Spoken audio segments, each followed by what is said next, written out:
네, 문재인 정부 이제 2달 반 가량 지났습니다. 인수위 대신에 국정기획자문위원회를 통해 국민의 나라, 정의로운 대한민국이라는 국가 비전을 제시했죠. 이 국정위에서 국가 비전 및 프레임 TF 단장을 지낸 분을 오늘 집중 인터뷰에서 만나보겠습니다. 김호기 연세대 사학과 교수님, 어서 오십시오. 네, 안녕하세요. 예, 안녕하셨습니까. 지난 14일에 해단식이 있었습니다. 네, 그동안 어떻게 지내셨나요? 예, 19일 날 네. 그 청와대에서 이 국정기획자문위원회 활동 대국민 보고대회가 있었고요. 네. 예, 낮 시간에 했는데 그 TV로도 방영됐습니다. 네. 예, 그리고 이제 저는 그 14일 날 국정위 활동이 마감됐지만 네. 그 백서 편찬위원회 현재 위원장을 맡고 있습니다. 그래서 그러셨군요. 국정위 활동 백서를 만들고 있습니다. 그럼 아직 일이 끝난 게 아니군요. 예, 8월 15일까지 한 달 정도 더 일하게 되어 있습니다. 그렇군요. 또 방학이신데 쉬지도 못하시고. 전혀 그렇지 않습니다. 예, 이색적인 것은 광화문 1번가가 운영이 됐습니다. 시민들이 직접 목소리를 듣겠다 이렇게 운영을 한 것이었는데 저도 이제 직접 가봤습니다. 가봤더니 은행 창구 같은 형식으로 예, 그렇게 써서 이제 제출하는 방식이었는데 그 제안들이 실제로 반영이 됐나요? 많이 반영이 됐습니다. 네.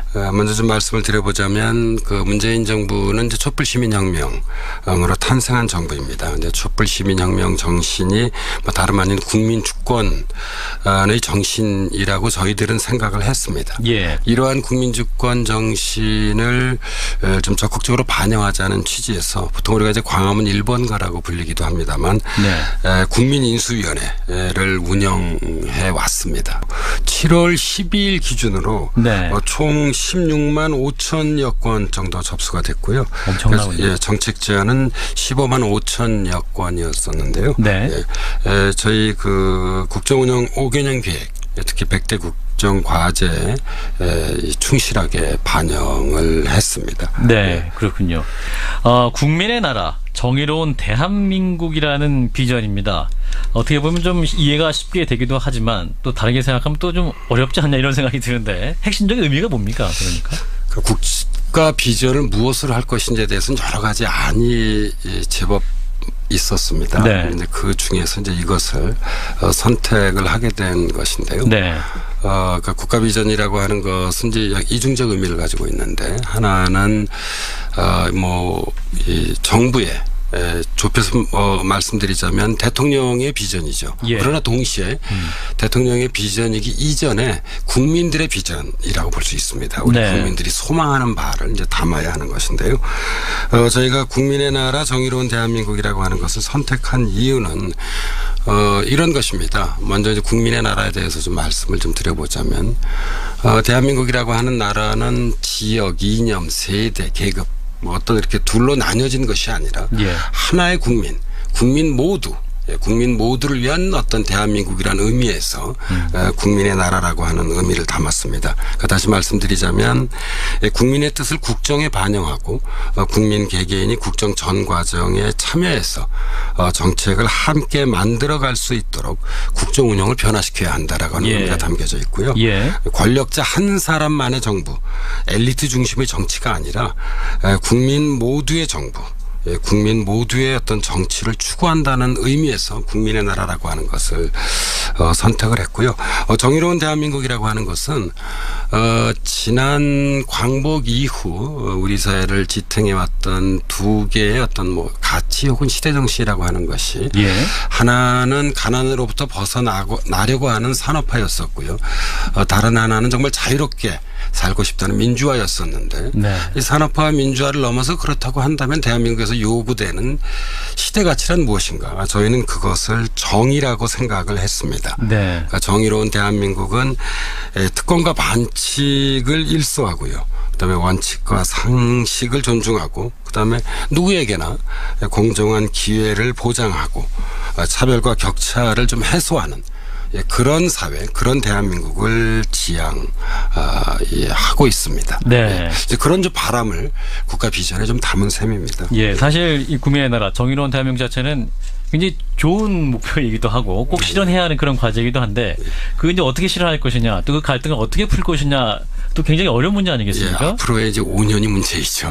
이제 정부가 출범한 지 2개월이 지났습니다만 이 앞으로 한 4년 10개월 정도 남아있는 셈이잖아요. 네네. 그렇군요. 목표가 아무리 좋다 하더라도 사실 이러한 목표는 결국 정책 추진의 결과로서 평가받게 될 터인데요. 앞으로 남은 기간 동안 정부가 좀 최선을 다해서 국정을 운영해야 할 것으로 보입니다. 네, 그렇군요. 이제 100대 국정과제가 있었는데 교수님께 직접 참여하셨고 큰 그림을 그리셨습니다. 교수님 보시기에 가장 시급한 거 딱 3가지만 고르시다면 어떤 게 있을까요? 글쎄요, 저는 이런 것 같습니다. 맨 먼저 중요하다고 생각되는 것은 이 격차, 뭐 다른 말로 하자면 이제 불평등인데요.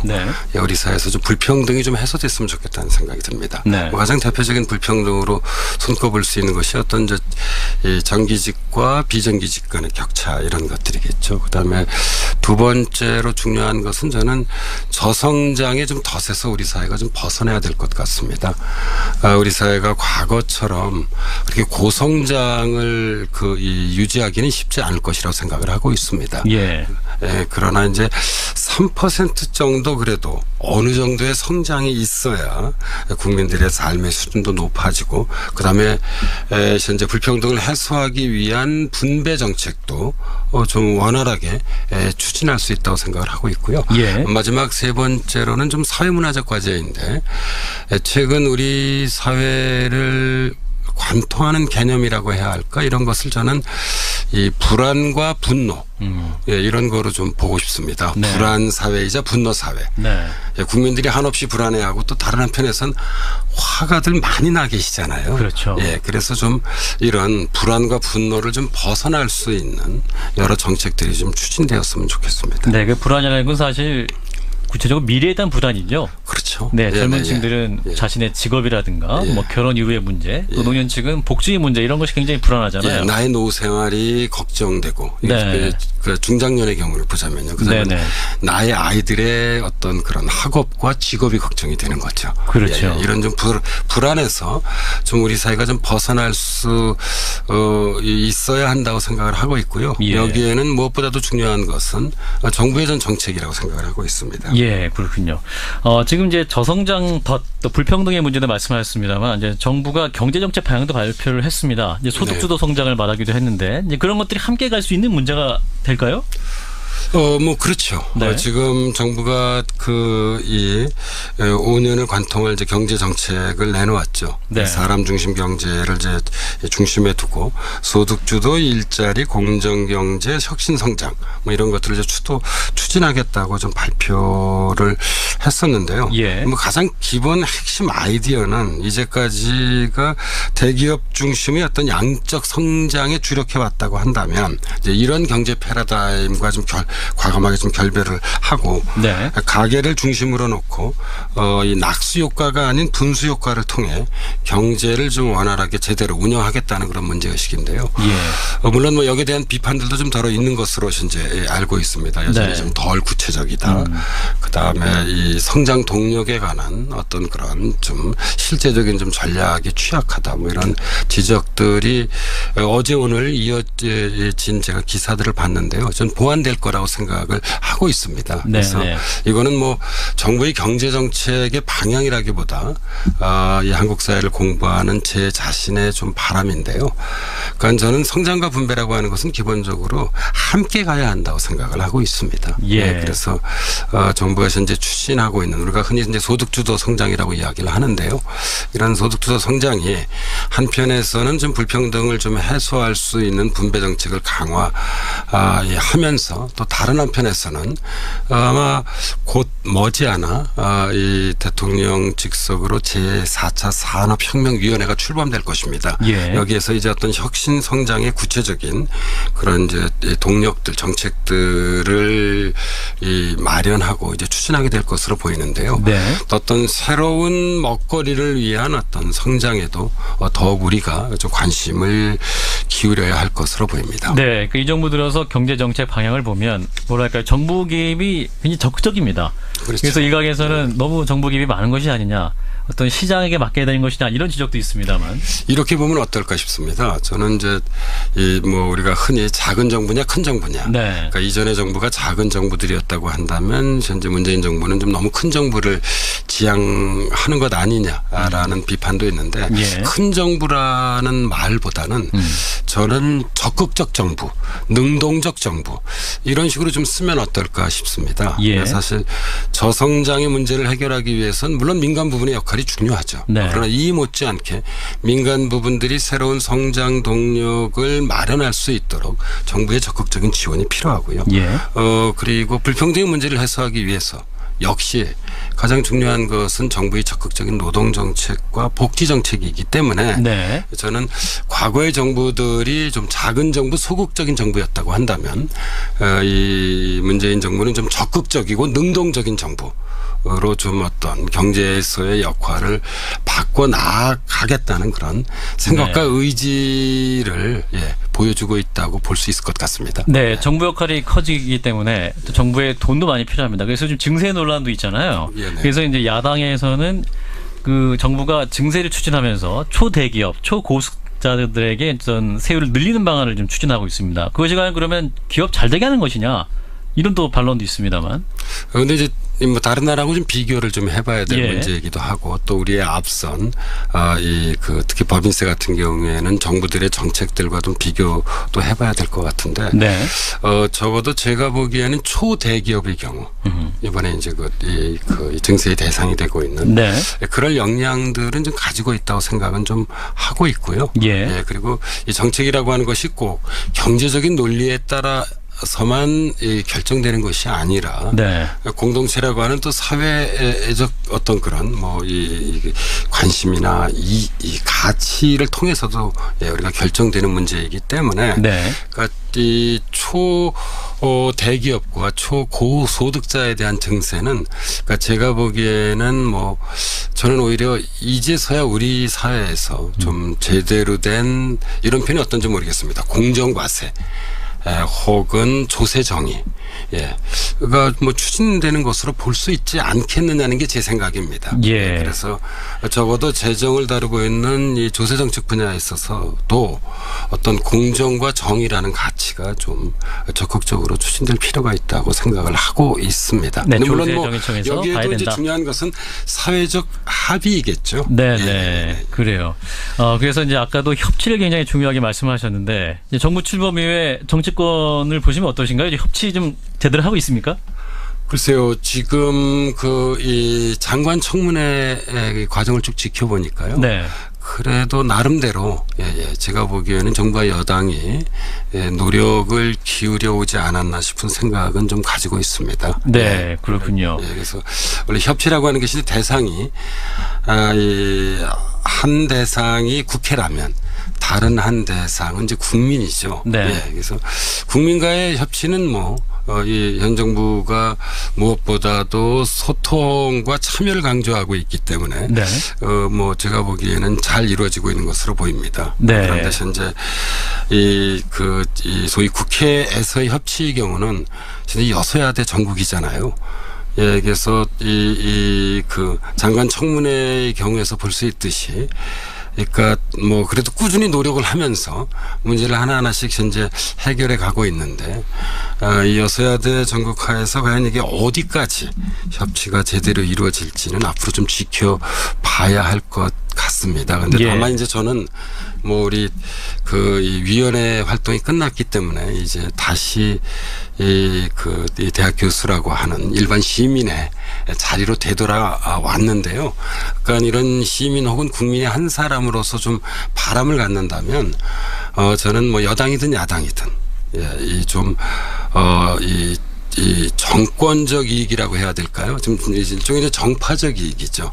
그런데 좀 너무 많이 매몰되지 말고 네. 좀 국가적인 이익의 관점에서 좀 협치에 적극적으로 좀 응할 필요가 있다고 생각합니다. 네. 여권의 경우는 양보할 것은 과감하게 좀 양보를 하고 야권의 경우도 적어도 이 사안이 국가의 미래 혹은 국가의 이익에 이 관련되어 있는 것이라고 한다면 네. 과감하게 좀 동의해 주는 이런 좀 새로운 정치가 좀 필요하지 않나 싶은 생각을 가지고 있습니다. 그런 모습이 또 우리 국민들이 원하시는 그렇죠. 정치권의 네네. 모습이 아닐까 생각이 들고요. 네, 연세대학교 김호기 교수를 만나고 있습니다. 무엇보다 이제 문재인 정부의 가장 큰 과제 중 하나가 적폐청산입니다. 네, 그래서 이제 검찰 개혁, 교육 개혁, 군대 개혁 굉장히 많은 과제가 있습니다만 지금 이제 검찰총장 인선을 하면서 또 이제 검찰 개혁을 이제 시작해야 되는 이런 상황입니다. 지금까지 어떻게 평가하십니까? 저는 그냥 원론적인 얘기만요. 이 네. 부분에 대해서 좀 말씀을 좀 드려보자면요. 그 5대 국정 목표 중에 첫 번째가 국민이 주인인 정부입니다. 예. 여기에서 이제 제일 첫 번째 국정 전략이 어떤 국민 주권의 촛불 민주주의 실현이고요. 네. 그다음에 네 번째 그 국정 전략이 권력 기관의 민주적 개혁입니다. 네. 예, 그래서 지금 첫 번째인 국민 주권의 촛불 민주주의 실현에서는 뭐 반부패 개혁, 뭐 청렴 한국 네. 어떤 그런 실현, 예, 그다음에 과거사 문제 해결, 뭐 표현의 자유나 언론의 독립성, 그 신장 이런 것들을 좀 다루고 있는데요. 네. 사실 우리 국정농단 지난 우리 이 후반 우리 사회를 뒤흔들었던 사건이죠. 예, 그래서 이런 국정농단 사건에 대한 어떤 그런 철저한 재조사와 그다음에 재발 방지 대책을 수립과 같은 이런 네. 것들이 이제 적폐청산의 구체적 방법론이겠죠. 네네. 예, 그리고 이제 문학의 블랙리스트에 대한 것도 사실 이 다시 좀 재조사를 해서 재발 방지를 위한 그런 장치들을 마련해야 할 것 같고요. 권력기관의 민주적 개혁 같은 경우에선 역시 뭐 가장 대표적인 것이 검찰 개혁과 국정원 개혁이지 않겠습니까? 네. 예, 국정원 개혁의 경우는 지금 이제 TF가 만들어져서 성공회대학교 정혜우 교수가 그 TF 단장이신데요. 지금 그 추진되고 있고요. 그 여러 가지 안들이요. 그다음에 검찰 개혁은 이제 검찰총장이 임명이 되었기 때문에 좀 앞으로 좀 지켜봐야 될 것 같습니다. 그래서 사실 네. 적폐라는 말이 좀 대단히 무거운 말이잖아요. 그렇죠. 그래서 저는 그냥 낡은 질서. 예. 이제는 정말 21세기의 민주적인 대한민국에 걸맞는 새로운 질서를 우리가 일궈 나가기 위해서 낡은 질서와 이제 결별을 네. 할 필요가 있는데요. 우리가 해결해야 돼야 할 어떤 그런 낡은 것들이라고 한다면 저는 국민들의 동의에 기반해서 좀 과감하게 추진할 필요가 있다고 생각합니다. 네, 또 국민들의 바람을 담아서 이 적폐청산의 과제를 실현해야 된다 이런 말씀이신 것 같아요. 네, 정부의 몫은 이제 정부가 해야 될 테고 또 이 정부를 이제 우리 시민들이 만들었지 않습니까? 끝으로 또 우리 시민들이 해야 할 몫은 어떤 게 있을까? 이 말씀을 듣고 정리하도록 하죠.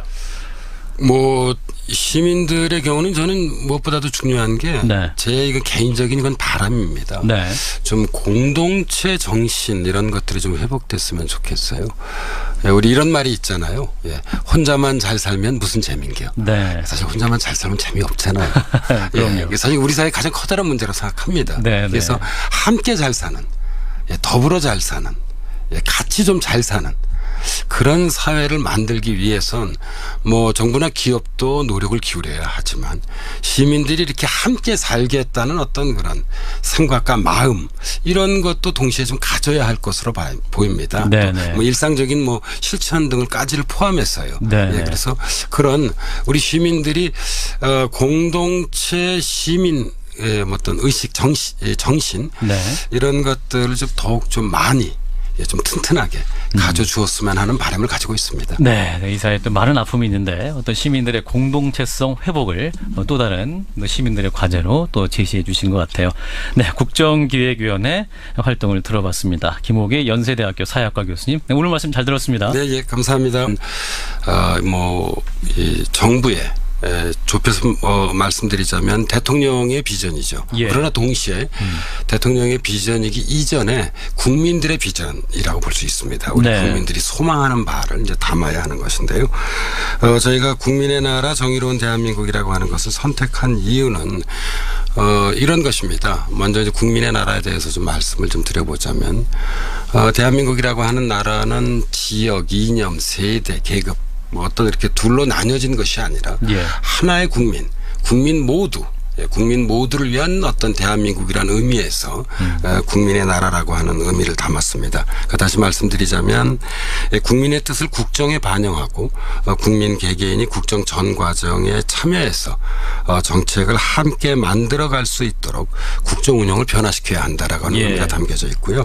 권력자 한 사람만의 정부, 엘리트 중심의 정치가 아니라 국민 모두의 정부, 국민 모두의 어떤 정치를 추구한다는 의미에서 국민의 나라라고 하는 것을 선택을 했고요. 정의로운 대한민국이라고 하는 것은 지난 광복 이후 우리 사회를 지탱해왔던 두 개의 어떤 가치 혹은 시대정신이라고 하는 것이 하나는 가난으로부터 벗어나려고 하는 산업화였었고요. 다른 하나는 정말 자유롭게 살고 싶다는 민주화였었는데 이 산업화와 민주화를 넘어서 그렇다고 한다면 대한민국에서 요구되는 시대 가치란 무엇인가? 저희는 그것을 정의라고 생각을 했습니다. 그러니까 정의로운 대한민국은 특권과 반칙을 일소하고요. 그다음에 원칙과 상식을 존중하고 그다음에 누구에게나 공정한 기회를 보장하고 차별과 격차를 좀 해소하는 그런 사회, 그런 대한민국을 지향하고 있습니다. 이제 그런 좀 바람을 국가 비전에 좀 담은 셈입니다. 사실 이 국민의 나라, 정의로운 대한민국 자체는 굉장히 좋은 목표이기도 하고 꼭 실현해야 하는 그런 과제이기도 한데 그걸 이제 어떻게 실현할 것이냐, 또 그 갈등을 어떻게 풀 것이냐, 또 굉장히 어려운 문제 아니겠습니까? 앞으로의 이제 5년이 문제이죠. 이제 정부가 출범한 지 2개월이 지났습니다만. 앞으로 한 4년 10개월 정도 남아있는 셈이잖아요. 그렇군요. 목표가 아무리 좋다 하더라도 사실 이러한 목표는 결국 정책 추진의 결과로서 평가받게 될 터인데요. 앞으로 남은 기간 있습니다. 먼저 좀 말씀을 드려보자면 그 문재인 정부는 이제 촛불 시민혁명으로 탄생한 정부입니다. 근데 촛불 시민혁명 정신이 다름 아닌 국민 주권의 정신이라고 저희들은 생각을 했습니다. 이러한 국민 주권 정신을 좀 적극적으로 반영하자는 취지에서 보통 우리가 이제 광화문 1번가라고 불리기도 합니다만 국민인수위원회를 운영해 왔습니다. 7월 12일 기준으로 총 16만 5천여 건 정도 접수가 됐고요. 엄청나군요. 정책 제안은 15만 5천여 건이었었는데요. 저희 그 국정운영 5개년 계획, 특히 100대 국정 과제에 충실하게 반영을 했습니다. 그렇군요. 국민의 나라, 정의로운 대한민국이라는 비전입니다. 어떻게 보면 좀 이해가 쉽게 되기도 하지만 또 다르게 생각하면 또 좀 어렵지 않냐 이런 생각이 드는데 핵심적인 의미가 뭡니까? 그러니까 그 국가 비전을 무엇으로 할 것인지에 대해서는 여러 가지 안이 제법 있었습니다. 그런데 그 중에서 이제 이것을 선택을 하게 된 것인데요. 그러니까 국가 비전이라고 하는 것은 이제 이중적 의미를 가지고 있는데 하나는 동안 정부가 좀 최선을 다해서 국정을 운영해야 할 것으로 보입니다. 그렇군요. 이제 100대 국정 과제가 있었는데 이제 교수님께 직접 참여하셨고 큰 그림을 그리셨습니다. 교수님 보시기에 가장 시급한 것 딱 3가지만 고르시다면 어떤 게 있을까요? 글쎄 저는 이런 것 같습니다. 맨 먼저 중요하다고 생각되는 것은 이 격차, 다른 말로 하자면 이제 불평등인데요. 우리 사회에서 좀 불평등이 좀 해소됐으면 좋겠다는 생각이 듭니다. 가장 대표적인 불평등으로 손꼽을 수 있는 것이 어떤 이제 정규직과 비정규직 간의 격차 이런 것들이겠죠. 그다음에 두 번째로 중요한 것은 저는 저성장의 좀 덫에서 우리 사회가 좀 벗어나야 될 것 같습니다. 우리 사회가 과거처럼 그렇게 고성장을 유지하기는 쉽지 않을 것이라고 생각을 하고 있습니다. 그러나 이제 3% 정도 그래도 어느 정도의 성장이 있어야 국민들의 삶의 수준도 높아지고 그다음에 현재 불평등을 해소하기 위한 분배 정책도 좀 원활하게 추진할 수 있다고 생각을 하고 있고요. 마지막 3번째로는 좀 사회문화적 과제인데 최근 우리 사회를 관통하는 개념이라고 해야 할까 이런 것을 저는 이 불안과 분노. 문재인 정부 이제 2달 반 가량 지났습니다. 인수위 대신에 국정기획자문위원회를 통해 국민의 나라, 정의로운 대한민국이라는 국가 비전을 제시했죠. 이 국정위에서 국가비전 및 프레임 TF 단장을 지낸 분을 오늘 집중 인터뷰에서 만나보겠습니다. 김호기 연세대 사역과 교수님 어서 오십시오. 네, 안녕하세요. 예, 안녕하셨습니까. 지난 14일에 해단식이 있었습니다. 네, 그동안 어떻게 지내셨나요? 예, 19일 날 네. 그 청와대에서 이 국정기획자문위원회 활동 대국민 보고대회가 있었고요. 네. 예, 낮 시간에 했는데 그 TV로도 방영됐습니다. 네. 그리고 이제 저는 그 14일 날 국정위 활동이 마감됐지만 네. 그 백서 편찬위원회 현재 위원장을 맡고 있습니다. 아하, 그래서 그러셨군요. 국정위 활동 백서를 만들고 있습니다. 그럼 아직 일이 끝난 게 아니군요. 8월 15일까지 한 달 정도 더 일하게 되어 있습니다. 그렇군요. 또 네. 방학이신데 쉬지도 못하시고. 아니 전혀 그렇지 않습니다. 예, 이색적인 것은 광화문 1번가가 운영이 됐습니다. 시민들이 직접 목소리를 듣겠다 이렇게 운영을 한 것이었는데 저도 이제 직접 가봤습니다. 가봤더니 은행 창구 같은 형식으로 예, 그렇게 되어 써서 있죠. 이제 제출하는 방식이었는데 네, 예. 그 제안들이 실제로 반영이 됐나요? 많이 반영이